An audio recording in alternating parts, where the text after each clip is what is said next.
Hello students, let's solve one case study. Case study क्या है? A garment manufacturing company received a large order that had to be completed within 1 week.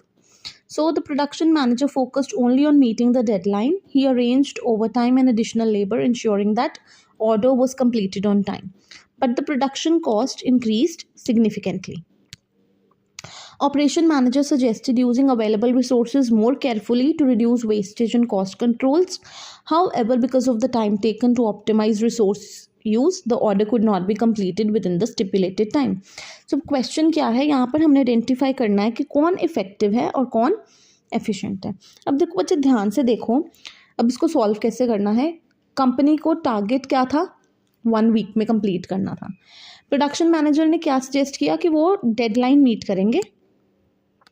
ठीक है, उसने over time जो labour थी, additional labour ली, order तो complete हुआ time पे, बट प्रोडक्शन कॉस्ट क्या हो गई, वो बढ़ गई.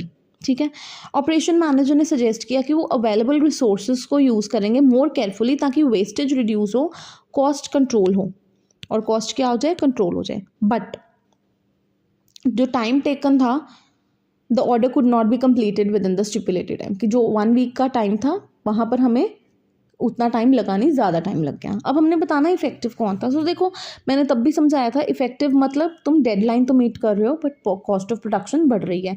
तो यहाँ पर जो इफेक्टिव है वो है हमारे पास production manager. Production manager is effective. अगर मैं बात करूँ एफिशिएंट कौन था, तो वो हमारे पास था ऑपरेशंस मैनेजर. ऑपरेशंस मैनेजर क्या है, he is being efficient because वो कॉस्ट कंट्रोल पे ध्यान रख रहा है.